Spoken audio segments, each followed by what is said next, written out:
pesky things. Hi guys, welcome back to another episode of Koi World. I haven't been online very much lately. Been having a few issues with the computer, with updates, with editing. Having a right nightmare. This COVID hasn't been the best time neither. A lot of I don't want to touch base on it too much, but let's say mental health, hence big beards and things like that. But let's just try and get through some of this. I'm going to do this video. It's going to be unedited. Hopefully it'll be as good as the other ones, or if not a little bit lower sort of characteristics than the other one, but let's see how we get on. So first of all, what I just want to make people aware of straight away is when it's raining outside and the weather's feeling a bit down, you're feeling a bit down in the blues, you've still got to go and look after your koi. Your koi fish are really important. They're your pets, and it's not just about the pond itself. You've still got to do your water checks. You've still got to think about your plan for your food and everything like that. Now check this out. I've just come out here before I was going to go to work, and we've just checked the filter, and there's a fish in there. So just have a look in there. You can see it's only a goldfish, not a koi. But you do have to be really careful, and this is the reason why I had this the first two chambers so far, just completely no media in there whatsoever, just for the safety of the fish really. So what we're going to do, rather, when the kids stop putting socks in things. So first of all, I'm just going to pop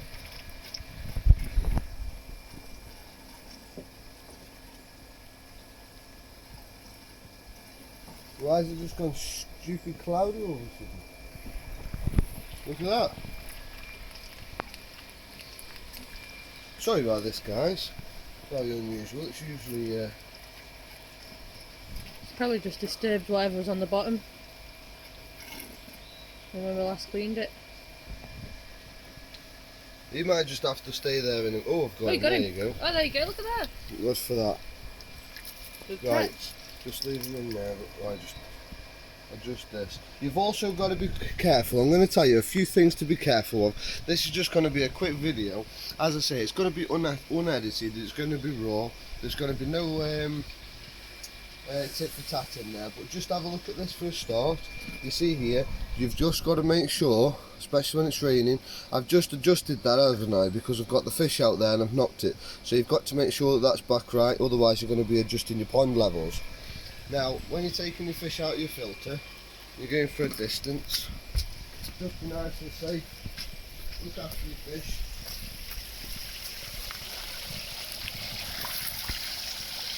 I mean, look at the size of that for a goldfish, man. He's been with us from the beginning, or she. There we go. Right, guys. So that's the first job well done. Now the second thing what I want to touch base on is look at this food. Second thing I want to touch base on is because the weather's going to start getting colder now, and a lot of people have been feeding stuff like high protein food, things that's a lot easier to break down when the temperature of your waters is over about 10 degrees. Now, I've been using this for a short while. Come take a look closer so you can see properly.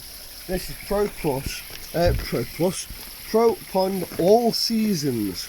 Now, you've got to be really careful out there because there is some shops that I've been in and they're selling things like all season stuff, or they're selling things like specific summer or specific winter.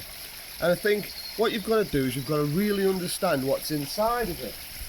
So you can see here it says 3:1 protein to fat, right? So first of all, you know that it's got 3 parts of proteins to 1 part of fats, and the reason for that is because the fats, you don't really want them because they're not digesting them properly at this time of the year. As the weather starts getting a bit colder, you really find it hard to break down the fats. Just remember, they haven't got a stomach, they've only got a large intestine, so they're having to break it down a lot quicker than we do. Now you can see straight away the fish are already at the bottom. So I was just about to feed them, but they're already at the bottom of the pond. And usually when they come up to feed, they come straight to the top of the surface, couple of rattles of fish food, and they want it, they're loving it. Now, we've been hit and miss, probably this last month really with the fish, we've been hit and miss, haven't we? Yeah. So, we haven't been feeding every single day, we haven't been feeding consecutive, we've just been feeding for what the fish want. And I think it's really important that you understand the fish, you really take care and take notice of your fish, because some people will just go and get some bog standard fish food, they'll go and feed the fish all year round, and then it's like it's raining right now, they'll be too scared to stand out in the rain with the fish, they won't want to be you know, standing there and picking up excess food. Well, the way around that is two things: get rid of your pond or look after your fish. The only way I can describe it in a simple way. Now, what we've got is, we've got fish now, I was just about to feed, and they don't seem to appear to be hungry.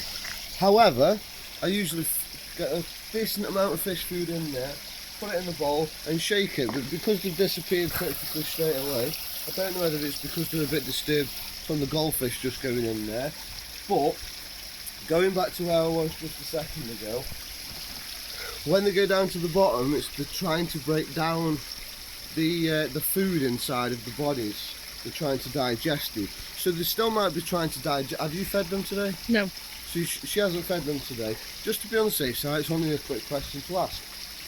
Being on the safe side, things like this, you see this?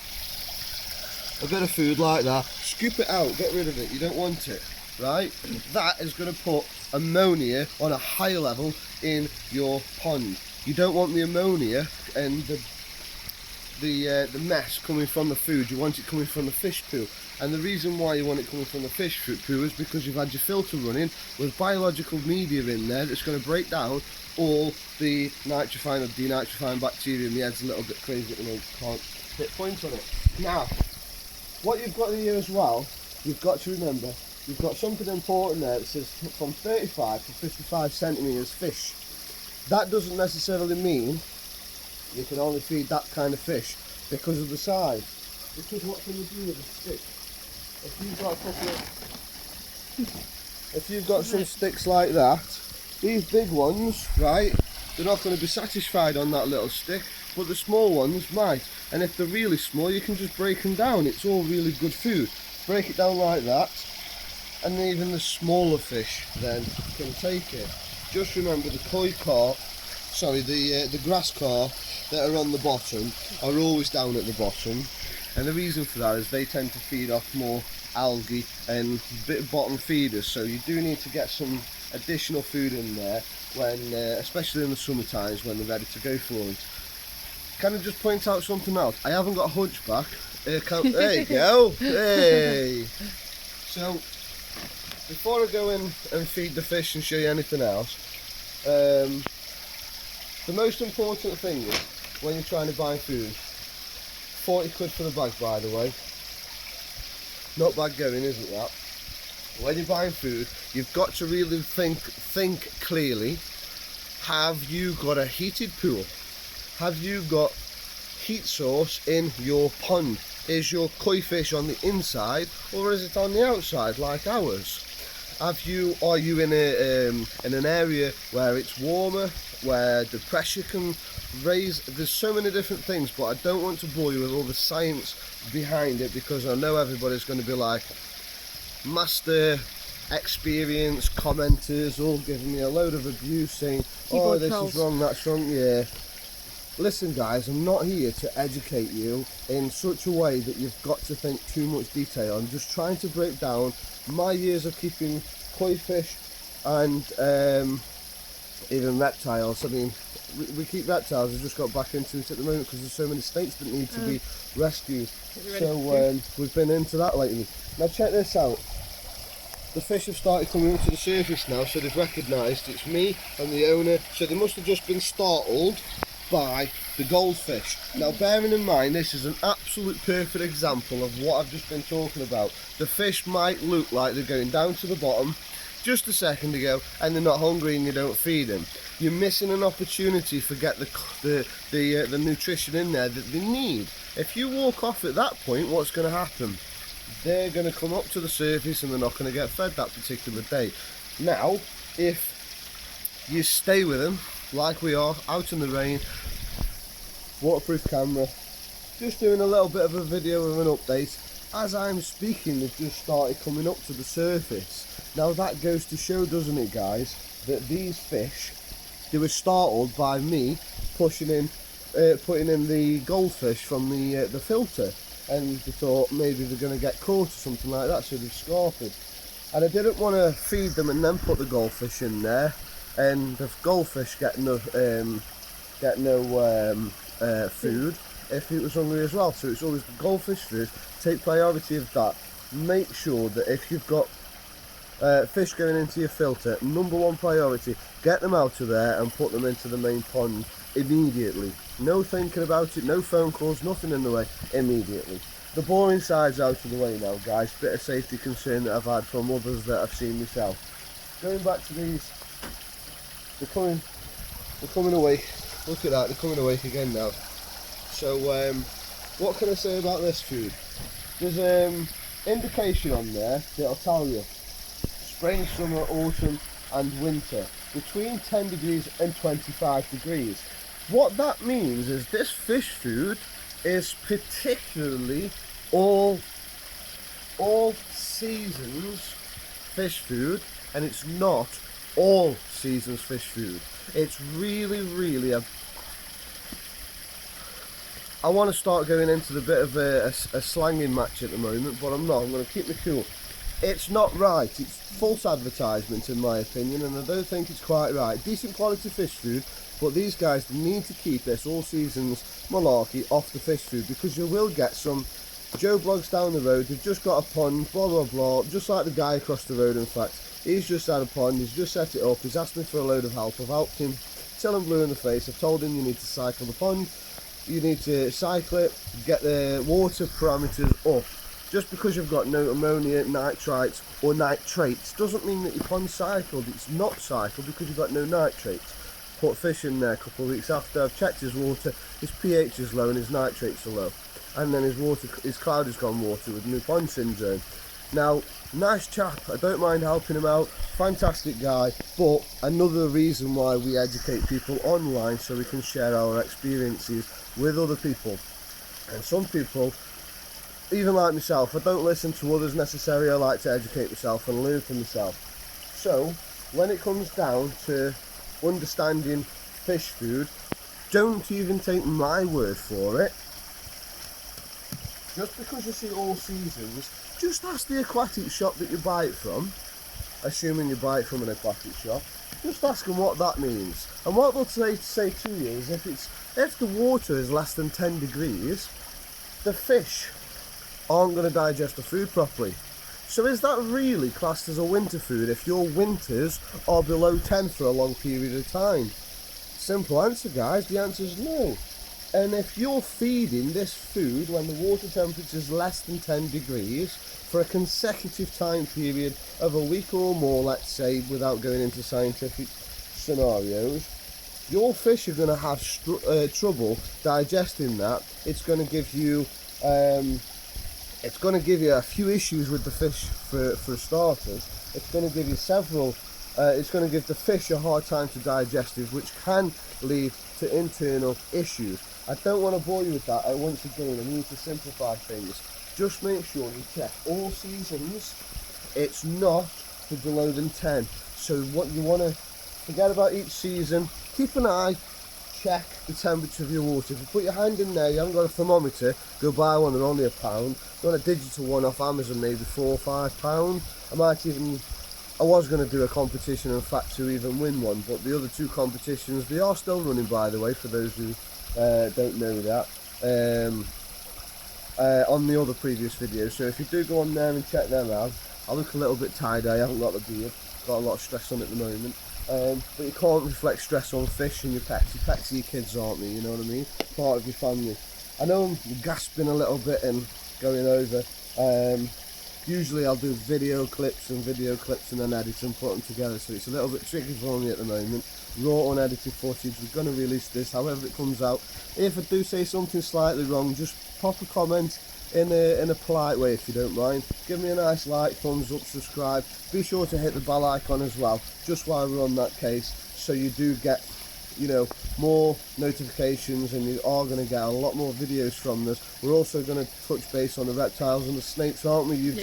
You're slowly getting over your fear of snakes. Yep. Originally she had a fear of koi fish and fish, didn't you? Yep. You wouldn't even put your hand in the pond. Nope. Until I educated her about the fish having the teeth in the back rather than in the lips, so they can take food from you. Doing really well now, aren't you? Yeah, Your hand feeding under the snake, through hands. nice. It's only a corn snake at the moment, but I've got a passion for pythons and other snakes. You know, the kids are still young, so we're not going to go into boa constrictors or anything like that, but obviously this is Clue World.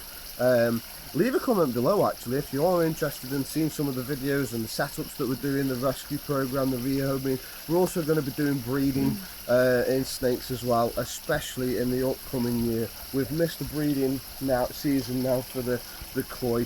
We didn't get the project underway due to this COVID-19. It went absolutely nuttier than a squirrel's turd that I've seen somebody say recently. I love that saying. Thank you, Dingo, for saying that. It's just made my day come true. It's just made me have a really happy day, that's it. Nuttier than a squirrel's turd, I love it. Now, back to the fish.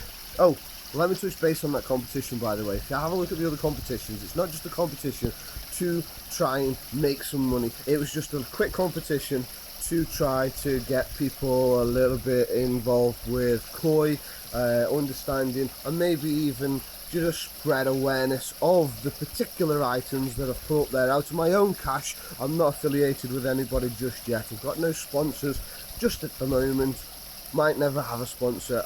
Doesn't really bother me. It's all about education on for people within the hobbies and interests that they've got. So I will just touch base before I go any further about feeding the fish. I just want them to come up and just want all of them to notice that we're going to be standing here for a few moments. So I am just going to touch base a little bit now, because I can't edit this and put it in the beginning of it. So I will just say this now. The video where the competition is for we've got 2 competitions going at the moment, haven't we? Yeah, it wasn't endorsed by anybody or anything like that. It was just off our own back, just purely for helping people to come as part of the team, and hopefully it brings a little bit more subscribers to the channel, viewers to the channel, and hopefully, you know, let's share this compassion and hobby together. What was the competitions? I think one was for pH tester, wasn't it? Yeah. So the pH tester, it's not something magnificently exciting. It was only very cheap to buy actually, but it just makes life a little bit easier. It saves the liquid test on the pH. You just dip it in. I haven't got it on me at the moment to show you, but you just dip it in, hold it there for a few seconds, take it out, and it reads it digitally. And we've just found it a lot easier to use the liquid tests when you're doing your water parameters, so it's nothing exciting to go about, but it's still there on the competition. Like I said, the rules were in that video, so go and check that video out as well in my other videos. We've then got another video on Fluke Solve. Yeah. Now Fluke Solve, I want to touch base on that right now, because that was an absolute fantastic product. I was highly recommended by several people, but then again I was also recommended by other people, many other people, on other products. I have tried and tested other products. Now that NT Labs weren't much for that, it didn't work in my case. I followed every instruction down to the T. We did the scope test, we did it live on Facebook, we did an upcoming follow-on video of there. You can see yourself that it didn't work for us, but I'm not saying it's not going to work for anybody. I'm just saying my opinion, it didn't work for us. But that Fluke Solve, when we did that, it made the water really cloudy, really milky, so you could see it went through the entire pond, the entire contents. We did the check before, we did the check after. We haven't got a second video part to that. We have recorded it, all the videos are messy, and we're having a really hard time with the computer and the editing. It keeps crashing, it keeps freezing. We've tried everything, but COVID-19, we can't get anybody out to the bloody house. to fix it. So we are going to get round to it anyway. But going back into it, Fluke Solve was absolutely fantastic for us, wasn't it? Yeah. It did work an absolute treat. We followed it down to the instructions. We calculated the size of our pond, our very odd shaped pond that as it goes down. We calculated how many litres we've got. We calculated how many litres we've got into the filter. We combined them together. We followed the instructions on the packet like we did with everything else. And I'm not being sponsored or paid by Fluke Solve to do this video, to do this great feedback video. You can if you want, no problem at all. But that competition is there, ready for somebody else to snap up that. I think we said something like 100 subscribers. I think so, yeah. It was very low, it was very easy. Just send it to all your friends. You never know. The more input you get, the more chance you've got of winning. And it isn't the cheapest product to buy in the world, is it? It come out of my own pocket. It wasn't endorsed by anybody. Just remember that, guys. I'm not being paid at the moment to do these videos. I'm not trying to just milk the system and make a lot of money. I'm trying to educate people with the education that I've got. And that Fluke Solve, it worked a treat, I'll tell you that.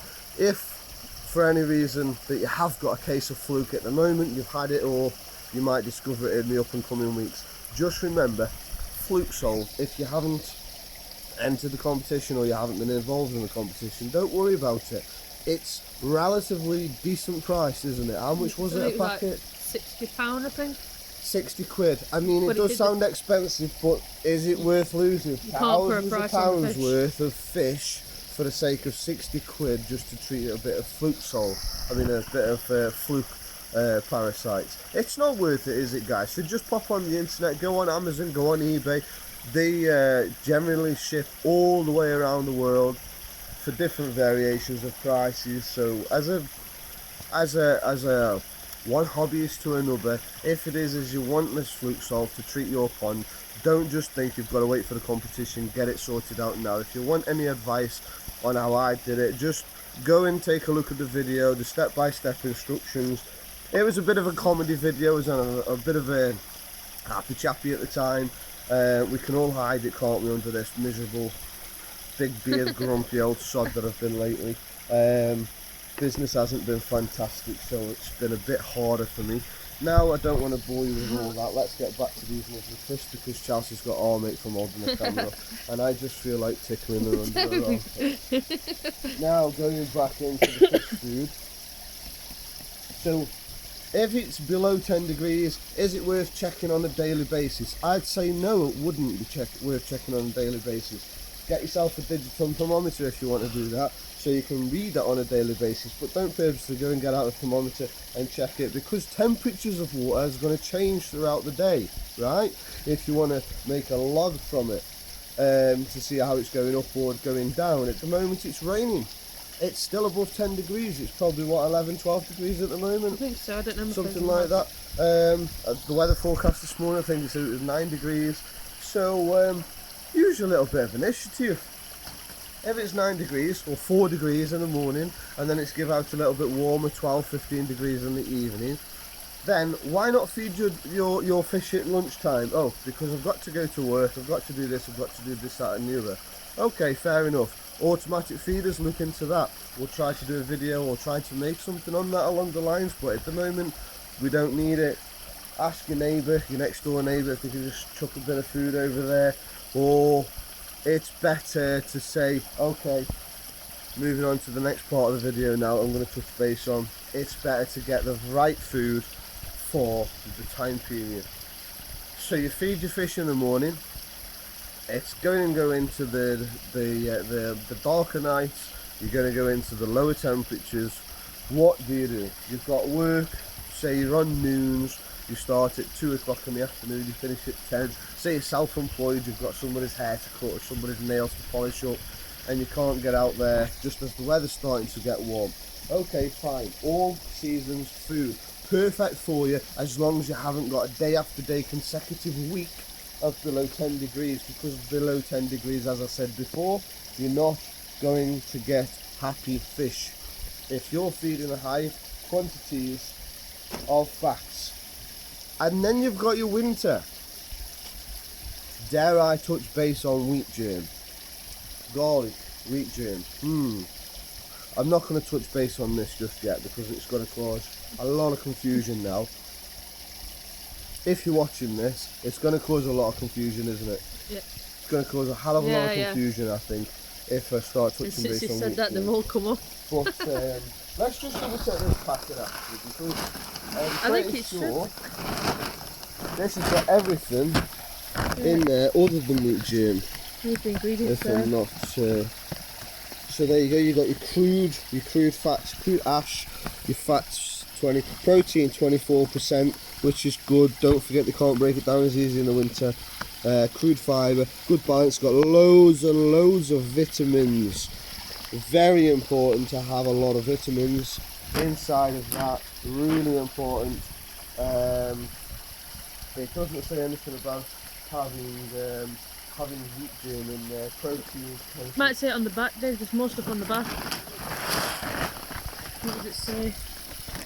There, that one. Protein, fats, natural energy, optimised nutrition, blah blah blah blah. What's it say? Balanced food, Cornmeal, wheat meal, wheat meal, not wheat germ. Just don't forget that, guys. I'm not going to go into the science behind it. There you go, wheat germ. There you go. You see, wheat meal's different. Wheat germ. So it has got some wheat germ in there, but I'm going to say this. I'm going to have to put my hood up here because I'm getting really wet now. But I've promised to do a video lately, and that's what I'm going to do. Listen. I'm not going to go into science behind wheat germ. I'm just going to say this. Do your own research if you request, or take my word for it. Wheat germ is more important to feed them over the winter times if you're feeding your fish below the 10 degrees, right? Wheat germ's going to be the product for you. So you're going to have to find something that's designed to be fed at less than 10 degrees. Because if you're feeding less than 10 degrees on this stuff, it's got a whole lot of proteins and a lot of fats, especially crude fats. They're going to be having a hard time to break that down at this time of the year in particular. They are getting hungry now. I can see them coming up again. Got to make sure they were coming up properly for food. Like, will you just feed me?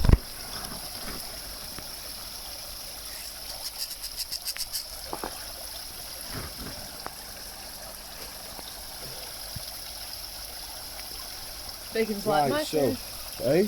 The big one's like my turn first. Right, guys, so you can see they're a little bit mischievous at the moment, aren't they? You can see that usually they're right at the top of the water when they want to feed. But I know these fish now, so I know as soon as I throw this into the water, they're going to come up for it and they're going to start fighting for it. Correct me if I'm wrong. There you go. Usually. So the first one, he buggers off.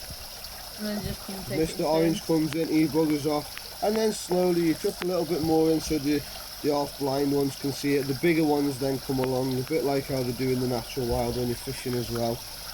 The bigger ones come along, and then look at this, they start fighting for it. So they're not actually fighting for it today, but you can see they're eating it, can't you guys? Taking it in turns.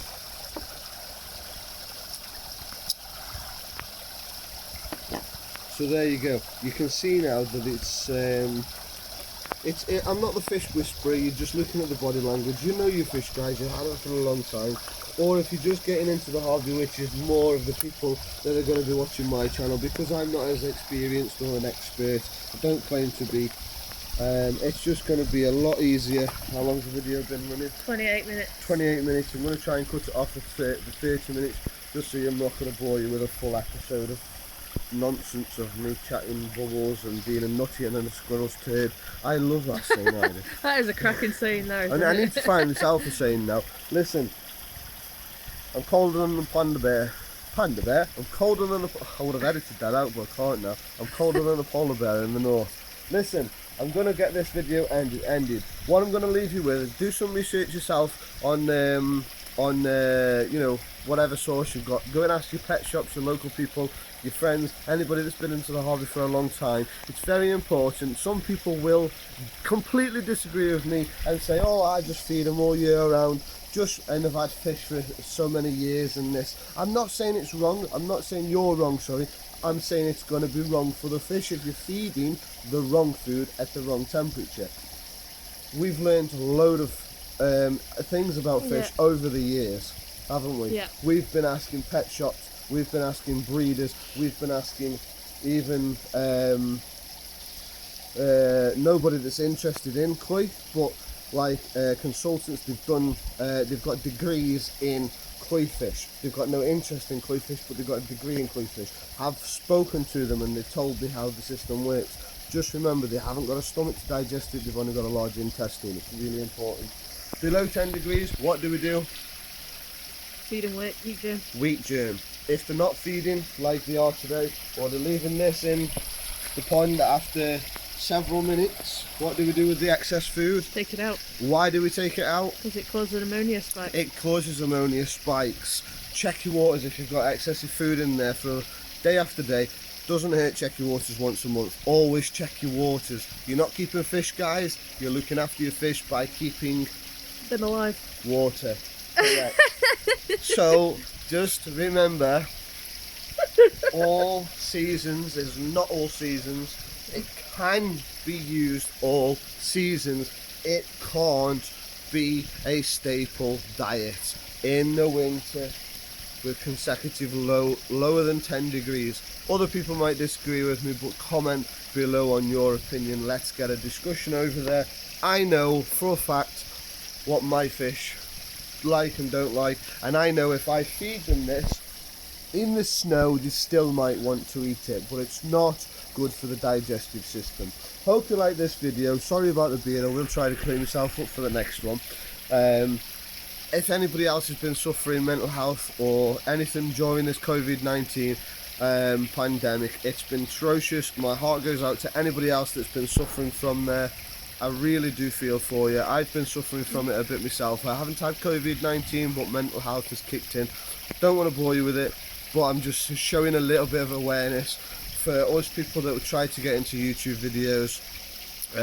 Months and months ago, we had got another channel on the go as well. Well, listen, it's not okay to go and start thinking you've failed. You haven't failed at all. It's okay to be down in the dumps, isn't it? Go and spend some time with your fish, get your opinions out. I've been struggling now for a few months. Don't want to go into details too much, but I'm trying to get myself out of there, get my head back in gear, and hopefully bring you some good footage. Thanks for tuning in as always, thanks for watching, and most of all, happy koi. Let's take them deep down into the river. There we go. Just to let you know, that stuff at the bottom of the pond wasn't purposely there. Oh, it's having a bit of a dicky fit with me. Just to let you know, the stuff at the bottom of the pond was a grabber, but my son likes to keep throwing it in, and I haven't had a chance to get my waders on there to get it out yet. And the pole that I used to use to get it out, what did he do? Threw it in. Threw it in as well. Plant pots at the side that I had on the side, what did the wind do? Throw it in. Had to chuck them down here. Completely ruined, but that's another video. Thanks for watching, guys.